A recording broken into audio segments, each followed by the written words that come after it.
Som tkáčka a venujem sa tradičnému tkaniu na krosnách. Tkanie je v podstate v našej rodine taká rodinná tradícia, lebo tkala moja stará mama, tkala moja mama a ja v takom určitom veku som sa rozhodla, že budem pokračovať v tom, čo robila moja mamka a pokračujem v tom tkaní. Učaroval mi ľan. Tak som si zohnala ľanové semiačko, začala som si ho pestovať a už viac ako 10 rokov si spracovávam ľan na zatkávanie sama. Ručné spracovanie ľanu pre mňa je to také dobrodružstvo toho ľanového semiačka, lebo v podstate to naše semiačko, ktoré zasejeme, chceme preniesť až do nejakého hotového výrobku. Keď som začínala so spracovaním ľanu, tak som si myslela, že toho ručné spracovanie nejako zjednoduším, lebo ten postup, ktorý mi rozprávala moja mama, sa mi zdal veľmi náročný, taký komplikovaný a v dnešnej dobe, modernej dobe, že ho nejako zjednodušíme.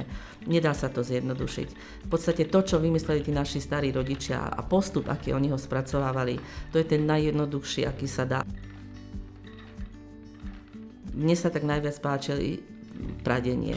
To je relax, že si človek sadne za ten kolovrátok, zoberie práslicu, kúdeľ a pradie. Tkácké remeslo je tak pekné a tak čarovné, že naozaj má to čaro aj pre tých mladých ľudí. Ale spracovanie ľanu je veľmi náročné. Ja som už veľa tkáčkam alebo ženám posunula semiačko, oni si ho aj zasejú, ale také celý ten postup toho ručného spracovania je nás naozaj pár na Slovensku, čo ho spracovávame. Tkanie, ja stále hovorím, že to je taká čerešnička na torte, ale to je také tvorivé. Tam už naozaj človek môže využiť tú vlastnú tvorivosť.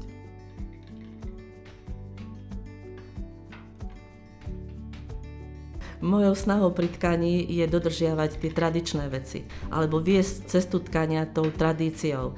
Moje nástroje, ktoré používam pri spracovaní ľanu, ale hlavne aj pri tkaní, sú všetko nástroje, ktoré sú staré, nájdené na padlášoch, zreštaurované.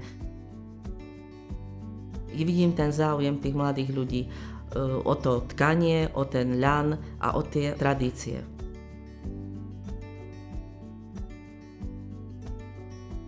Tradíciu tkania by som chcela uchovať tým, že sa preniesie do tejto doby, aby boli tie výrobky nositeľné.